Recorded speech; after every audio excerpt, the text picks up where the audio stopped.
described her as predictable almost to the minute. She never missed a morning walk. She always checked in. She didn't just disappear. That's what people kept saying, which is exactly why the moment she was reported missing, something felt off. There was no forced entry, no clear signs of a struggle, no obvious evidence pointing in any direction, just silence. And that silence, it started raising more questions than answers. Because how does someone just vanish without leaving anything behind? At first, investigators tried to piece together a clean timeline, a simple story. Nancy was last seen at home. Everything seemed normal, and then she was gone. But behind the scenes, sources say it wasn't that simple. Not even close. Because early reports already had inconsistencies. Small ones at first, but the kind that don't just go away, the kind that grow. One insider allegedly said something about the timing didn't sit right. Another source claimed we were missing a piece and we didn't even know what was yet. And then there's Savannah, trying to stay strong in public, holding it together on camera, but behind the scenes, things were reportedly very different. Because this wasn't just about a missing person. This was personal, emotional, and according to some reports, complicated. There were moments where Savannah appeared calm, composed, but then there were other moments where her reactions didn't match the timeline investigators were working with. And people noticed. Social media noticed. Comments started flooding in. Why does this feel off? Something's not adding up. Are we missing something bigger here? At first, it was dismissed. Just speculation, just noise. But then, the investigation started hitting walls. No solid suspects, no clear direction, just scattered clues that didn't connect. And the longer it went on, the more pressure started building, not just from the public, but from inside the investigation itself. Because when a case like this stalls, it forces people to look deeper, to question everything. Even the things they thought were already confirmed. And that's when things started to shift, because investigators realized maybe they were looking in the wrong place. Maybe the answers weren't in what they could see, but in what they couldn't. Not the doors, not the windows, not the obvious, but something smaller, something hidden, something that had been there the entire time, quietly recording everything. And that's when the focus turned to something no one expected. Nancy's pacemaker. At first, it didn't seem like a big deal. Just a medical device. Something keeping her alive. Nothing more. But then someone asked a question. A simple one. What if it recorded something? And that question, it changed everything. Because once the FBI got involved, and once they started digging into that data, what they found didn't just add a new detail to the case. It completely challenged the entire timeline. And suddenly, this wasn't just a missing person investigation anymore. This became something much bigger, something darker. Because if that data is accurate, then someone out there knows exactly what happened that night. And they've been hiding it from the very beginning.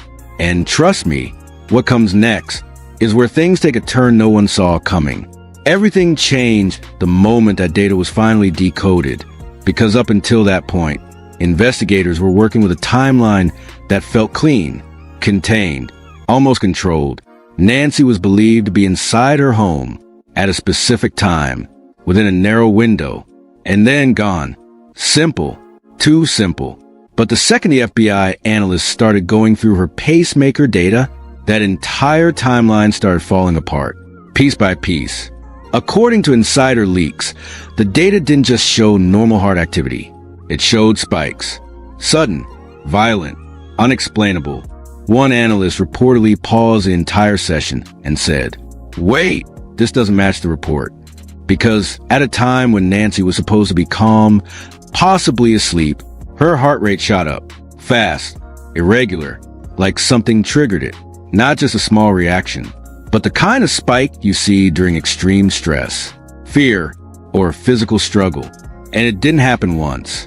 It happened multiple times. Back-to-back patterns that didn't make sense. And here's where it gets worse. Because those spikes weren't random. They were timed, precise. almost like they were tracking moments that were never mentioned in the official timeline, which means one thing: Nancy was active at a time when everyone believed she wasn't. Let that sink in, because if she was active, then the story we've been told from the beginning is incomplete, or worse, it's wrong. And this is where the first real twist hits. Because when investigators tried to align the pacemaker data with the known timeline, they found something disturbing. There was a gap, a missing window, minutes, maybe longer, where Nancy's biological activity suggests movement, interaction, even resistance. But there's no corresponding evidence in the case file. No witness, no footage, no report, nothing. It's like those moments were erased or never acknowledged in the first place. And that's when suspicion started shifting. Because now the question wasn't just what happened. Now it became, who knew about this and didn't say anything? Sources claim that internally, this discovery caused serious tension, because some investigators started questioning earlier assumptions, decisions that were made early in the case, statements that were accepted without being fully challenged. And then came the part that no one expected: the location mismatch. According to reports, the pacemaker data suggested that Nancy's physical stress spikes didn't align perfectly with where she was believed to be inside the house, meaning she may have moved or been moved at a time that was never accounted for. And if that's true, then someone either missed it or ignored it, and that's a dangerous place for an investigation to be. Because once doubt enters the timeline, everything becomes questionable. Every statement, every detail, every person connected to that night. And this is where things start getting personal, because whispers began circulating about inconsistencies in early accounts. Who saw what? Who said what? And more importantly, who didn't say anything at all? One insider allegedly put it like this: it's not just about what the data shows, it's about what it exposes. Because if Nancy's body was reacting in ways that suggest fear, struggle, or presence of another person, then the biggest question becomes unavoidable. She wasn't alone. And if she wasn't alone, then someone out there was there that night, close enough to trigger those reactions, close enough to leave something behind. But here's the twist that takes us to another level. Because just as investigators were trying to process this new data, another detail surfaced. A detail that had been overlooked before. Something small, but now impossible to ignore. Because according to one source, there may have been a second set of unexplained activity tied to that same time window. Not just Nancy's biological data, but something else. Something that suggests this wasn't a single moment. This was an interaction. And if that's true, then we're not looking at a disappearance anymore. We're looking at a confrontation, a moment that escalated, a moment that changed everything. And the worst part, we still don't know who was on the other side of it. But what we do know is this: the pacemaker didn't just record a heart beating. It recorded a moment someone hoped would never be seen. And now that it has been, there's no going back. Because what comes next is where this case stops being confusing and starts becoming dangerous. And just when investigators thought this pacemaker data couldn't get any more disturbing, it did. Because the moment this information started leaking, even slightly, everything exploded. Not officially, not in a press conference, but online, quietly at first. Then all at once, threads started appearing, anonymous accounts, insiders, people claiming they had seen parts of the report, and they were all pointing to one thing: the timeline wasn't just off, it was manipulated. One viral post read, "If that pacemaker data is real, someone adjusted the narrative from day one." Another one said, "This isn't a mistake, this is a cover." And suddenly, the conversation shifted. This wasn't just about finding Nancy anymore. This became about trust. Because if key moments were missing from the timeline, who removed them and why? Then came the second twist, the one that changed everything again.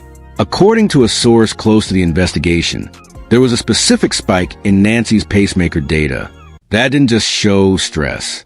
It showed a pattern consistent with proximity, close proximity, as if someone was right there with her for longer than anyone originally believed. Not a quick encounter, not a sudden grab, but an interaction, a presence. And here's where it gets even more controversial, because that same time window allegedly overlaps with a period where certain individuals were already accounted for, meaning, according to official statements, they weren't supposed to be near Nancy at that moment.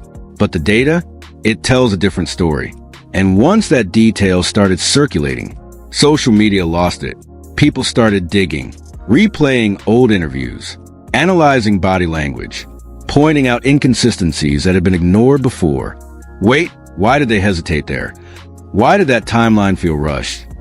Why did no one question this earlier? And just like that, the pressure shifted from the unknown suspect to the people closest to the situation. Because now every statement, every alibi, every timeline was under a microscope, and investigators, they reportedly started reevaluating everything. Old reports, initial assumptions, even evidence that had already been processed.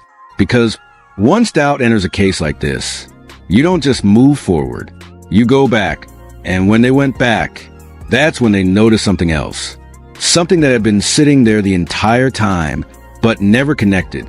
Until now, a detail so small, it was almost dismissed. But when placed next to the pacemaker data, it didn't just fit, it exposed a possibility no one was ready to face. Because if this connection is real, then this wasn't random. This wasn't rushed. This was calculated. And someone out there knew exactly what they were doing. The only problem is, we still don't know who, but what's coming next is where this stops being speculation and turns into full-blown chaos. And this is the point where everything went completely out of control.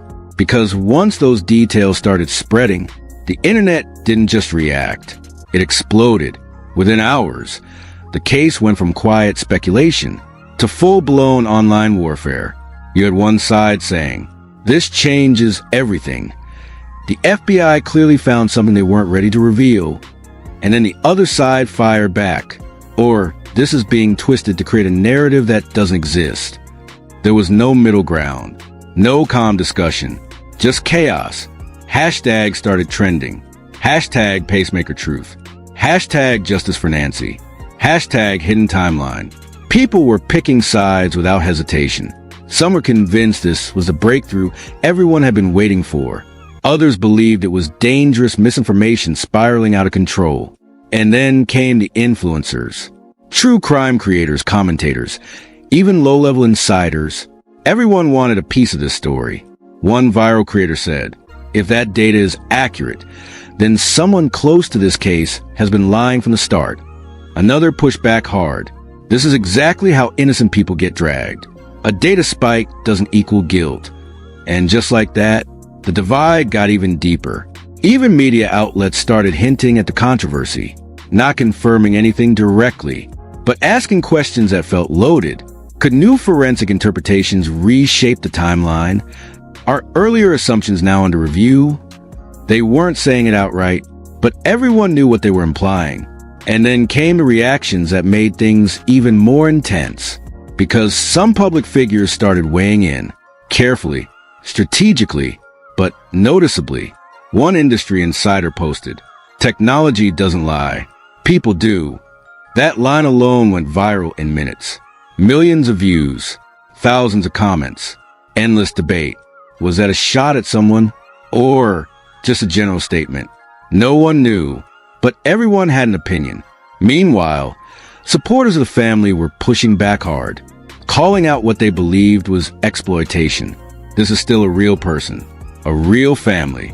Stop turning this into a conspiracy circus. But the problem was, it was already too late. Because once the idea of a hidden timeline enters the conversation, you can't control where it goes. Every old clip gets reanalyzed. Every past statement gets questioned. Every silence becomes suspicious. And the pressure? It started building again. Not just on investigators, but on everyone connected to the case. Because now, the public wasn't just asking what happened. They were asking who knew more than they admitted. And that's a dangerous shift. Because once trust starts breaking, it doesn't come back easily. And just when it felt like things couldn't get more intense, that's when one final detail started circulating. A detail that didn't just add fuel to the fire, it threatened to burn the entire narrative down. Because if this next piece is true, then everything we've heard so far might only be the beginning. And just when everyone thought the chaos had already peaked, the final twist hit hard, because a new detail quietly surfaced from within investigative circles. And this one didn't come from social media or insiders or speculation. It allegedly came from a sealed internal review of the pacemaker data itself. And what it revealed changed the direction of the entire case again. According to leaked claims, there was a secondary anomaly timestamp buried deep in the device logs. Something that wasn't included in the first interpretation reports. Something that only appeared after advanced reanalysis. And this anomaly didn't just show stress. It showed a sustained irregular pattern. Not a spike, not a moment, but a sequence. Almost like a progression. Almost like events unfolding in real time. And here's where everything breaks open. Because that sequence allegedly aligns with a time window where Nancy was officially recorded as unreachable. Not confirmed missing. Not confirmed alone. Just unreachable. And that distinction changes everything. Because unreachable doesn't mean she wasn't active. It just means no one had visibility. Now combine that with the pacemaker data, and suddenly a completely different picture starts forming. One where Nancy may have been conscious longer than originally believed. One where interactions may have occurred before the official timeline even begins. And one where someone else's presence might not have been accidental at all. But here's the part that triggered absolute panic inside online discussions. Because a second alleged leak suggests something even more disturbing. That the pacemaker didn't just record heart activity. It may have recorded response patterns consistent with external stimulation. That means reactions not caused by internal stress alone, but potentially triggered by something happening around her. Something external. Something physical. And the moment this idea hit the internet, everything exploded again. Are they saying someone was with her during that time?